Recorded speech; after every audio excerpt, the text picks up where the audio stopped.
हालांकि वृंदा को उन्होंने कहा कि अगले जन्म में तुम तुलसी बनोगी, वृंदावन में रहोगी। और तुलसी इसलिए कहते हैं भगवान के चरण पर नहीं सिर पर चढ़ता है, तुम मेरे चरण में नहीं निवास करो। इसलिए लोग घर में तुलसी का पेड़ लगाते हैं कि विष्णु लोक से सीधा संबंध होगा, विष्णु यानी पालन करता है तो घर में धन धान अन्न भरा रहेगा, इसलिए तुलसी का पेड़ लगाते हैं। वैज्ञानिक कारण अलग है कि रात में भी ऑक्सीजन छोड़ता है, तुलसी रहता है तो घर में नकारात्मकता नहीं रहती है, प्राणवायु बनी रहती है, यानी लोग बीमार नहीं पड़ते, मूर्छित नहीं होते, ब्लड का सर्कुलेशन बना रहता है, एनीमिया नहीं रहता, हीमोग्लोबिन कम नहीं होता। तुलसी रहने मात्र से बहुत है। और आज भी वृंदावन, ये ऐतिहासिक साक्ष्य है कि वृंदा के नाम पर ही वृंदावन पड़ा और वहां सबसे ज्यादा तुलसी का पेड़ होता है। तुलसी की माला वहां से देश विदेश एक्सपोर्ट होती है, बाहर जाती है।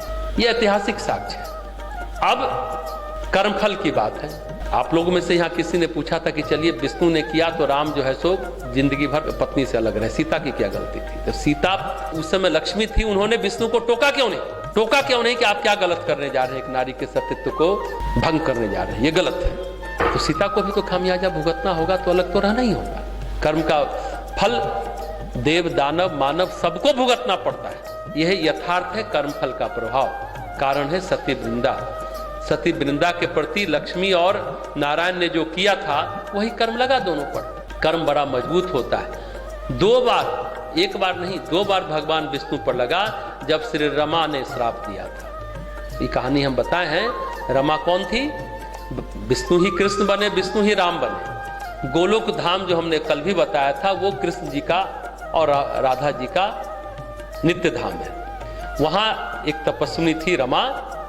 अब राधा जी थोड़ी चंचल थी, उन्होंने रमा को प्रणाम नहीं किया तो बोली बड़ा घमंडी बनती है, जा और इठलाती है, इतराती है कृष्ण पर, जा तू 100 साल अलग रहा। तो राधा धरती पर आती हैं पहले। राधा कृष्ण से बड़ी हैं, राधा की शादी भी हो चुकी है। कृष्ण जब आते हैं, कृष्ण को देख करके, चूंकि दोनों गोलोक धाम में एक साथ रहने वाले कई लोगों ने प्रयास किया, कई बार प्रयास किया कि कृष्ण और राधा का विवाह हो जाए, लेकिन संभव नहीं हुआ। और कृष्ण और राधा सिर्फ 2 ही बार मिले, 12 साल में तो उन्होंने छोड़ ही दिया है। दूसरी बार भेंट होती है कुरुक्षेत्र के मैदान में, जब युद्ध समाप्त हो जाता है महाभारत, तब 2 ही बार कृष्ण और राधा की मुलाकात है। हम लोग बोलते हैं कृष्ण जी के बारे में बहुत बातें, अरे 12 वर्ष की उम्र में ही तो छोड़ दिया। तो ये बातें समझने की। तो राम बनकर भोगा और कृष्ण बनकर भोगे 2 बार। श्राप तो भगवान विष्णु को भी लगा। हम आप किस खेत की मूली हैं, कर्म करते हैं, सोचते हैं कि हमको उसका फल ना मिले। अरे जब भगवान को भुगतना पड़ता है तो हम लोग किस गली में हैं? अगर कहा जाए तो राम और कृष्ण का जीवन, चाहे जितनी महाभारत की बात हो, भगवत गीता की बात हो, अगर कर्म फल की बात हो तो भगवान विष्णु राम बनकर के अपना कर्म भोगने आए थे और कृष्ण बनकर अपना कर्म भोगने आए थे। अपने कर्म काटे और कहिए तो दूसरों के भी कर्म को उन्होंने काटा, और जो असुर योनि में थे उन्हें मुक्त कराया। कर्म का फल सभी पर लागू होता है। जैसा हमने कहा, राधा ने रमा को अपमानित किया, प्रणाम नहीं किया, रमा ने श्राप दिया कृष्ण पर, तुमको बड़ा अभिमान है, तुम 100 वर्ष दूर रहोगी। 100 वर्ष राधा कृष्ण से दूर रही। बहुत कोशिश की सबने, राधा कृष्ण का विवाह हो जाए, पर नहीं हो पाया, मिलन नहीं हो पाया। कर्म इतना अविनाशी और अमिट होता है, इतना अविनाशी और अमिट होता है कर्म फल का विधान। हम इसलिए हमेशा बोलते हैं संसार में 2 ही सत्य है, एक ईश्वर और दूसरा कर्म फल व्यवस्था। ये अमिट होता है, अविनाशी होता है। इसका उदाहरण कृष्ण के जीवन और राम के जीवन को देखकर हम सहज समझ सकते हैं। इसलिए किसी भी स्थिति में हम सभी को धर्माचरण ही करना चाहिए, धर्माचरण के अलावा कुछ नहीं करना चाहिए। इसके अलावा अन्य कोई उपाय नहीं है। धर्म के आचरण से ही कर्मों का शमन होता है, कर्मों का प्रायश्चित होता है। पर एक ध्यान रखें, किसी भी विद्या से, किसी भी सिद्धि से कर्म कटता नहीं है। ऐसी कोई विभूति नहीं है जो कर्म की रेखा को पार कर सके। कर्म को कर्म से काटना पड़ेगा, भी सत्कर्म से काटना होगा। सच कहें तो ज्ञान से कटता है। ज्ञान होगा तभी तो आप धर्माचरण कर पाएंगे, सही कर्म कर पाएंगे। ज्ञान नहीं है तो कर्म से कर्म नहीं कटता। कीचड़ से कीचड़ नहीं साफ होगा, मल से मल साफ नहीं होता। ज्ञान रूपी साबुन होगा तो मल हटेगा, कीचड़ हटेगा।